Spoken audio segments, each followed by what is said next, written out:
Planado ang banta ng Vice Presidente sa ilang matataas na opisyal ng pamahalaan.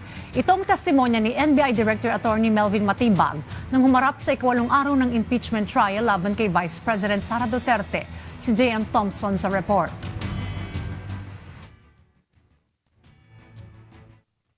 Hindi na ito isang banta, kundi isang plano. Sapagkat ang tingin po namin dito ay inianunsyo ng ating Vice Presidente ang kanyang planong pagpatay sa Pangulo ng Pilipinas. Ito ang pagtingin ni NBI Director Attorney Melvin Matibag sa pahayag ni Vice President Sara Duterte laban kina Pangulong Ferdinand R. Marcos Jr., First Lady Liza Araneta Marcos at dating House Speaker Martin Romualdez. Tinutukoy ni Matibag ang online press conference noong November 23, 2024. Ayon kay Matibag, bumuo ang NBI ng isang special task force para imbestigahan ang pahayag ng Vice Presidente. Ang malinaw na banta at planong pagpatay po sa ating Pangulo na para sa amin po sa law enforcement, ito ay nag-transcend na sa banta po sa ating national security. Sa ating mga inobserbahan na tinatawag dating open source intel, manilaw po roon ng ating Vice Presidente sinabi mismo na siya ay kumausap na ng papatay at pumayag yung papatay na yan sa ating Pangulo ng Pilipinas. Inimbestigahan din ng NBI ang Rage Coalition Rally noong April 12, 2026 kung saan nagbitiw rin ng pahayag laban sa Pangulo si Davao City Mayor Sebastian Baste Duterte. Isang ulo lang naman ang kailangan namin, ang ulo ni Bongbong Marcos!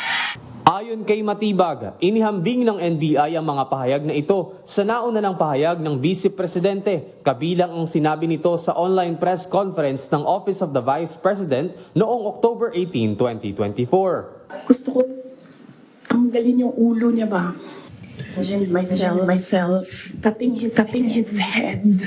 Tinignan din ng NBI ang umano'y pattern of violence na iniuugnay sa Vice Presidente, kabilang ang isang insidente noong 2011 kung saan umano'y sinuntok nito ang isang sheriff ng Davao Regional Trial Court. Sa cross-examination, kinuwestiyon ni Defense Counsel Attorney Mark Vinluan ang posibleng pagkiling ni Matibag matapos kumpirmahin na ang kanyang asawa na si Laguna 1st District Representative Lourdes Matibag ay isa sa mga lumagda sa impeachment complaint. The job of my wife as a legislator is totally detached for me being the director of the National Bureau of Investigation. Hiniling naman ni Senator Judge Joel Villanueva na ipaliwanag ni Matibag kung paano tinitignan ng NBI ang mga paratang na may kinausap o inupahan ng isang tao para gumawa ng krimen at kung maaari itong mabigyang daan sa criminal liability. Yung pong investigasyon dun sa grave threat at doon po sa inciting to sedition, malinaw po ito na napapaloob sa revised penal code.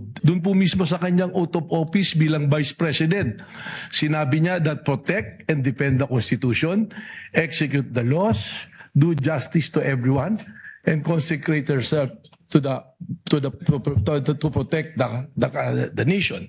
Pero doon po sa sinabing execute the laws, dito po natin nakikita, hindi po execute the laws, yung pag-usap ng papatay. That is to execute the president.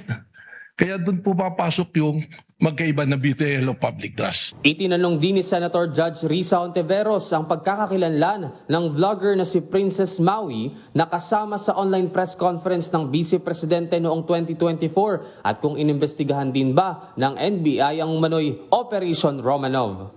Ano pong background niya? Paano siya naging vlogger? Well, base po doon sa patuloy na pagmamonitor, siya po ay isang kritiko na madalas nagbablog at nagpo-promote po ng yung pong tinatawag natin at alam naman na lahat na DDS po. Nabanggit rin po yung Oplan Romanov.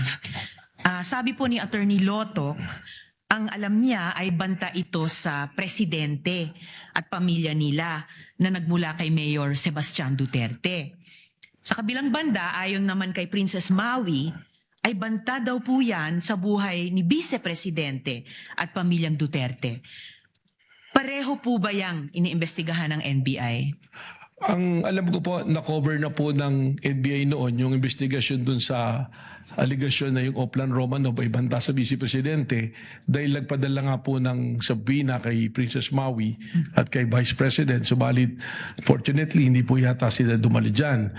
Pero nung yan po aming sinusuri din, yung binabanggit nyo po na na Romanov, I think that was the January 18, 2024 na pahayag po ni Mayor Baste Duterte. Kinumpirma ni Matibag na may actionable intelligence ang NBI na nagpapakitang may nagpapatuloy na banta sa buhay ng Pangulo. Gayunman, nilinaw niya na wala silang actionable intelligence na nagsasaad ng banta sa buhay ni Vice President Duterte.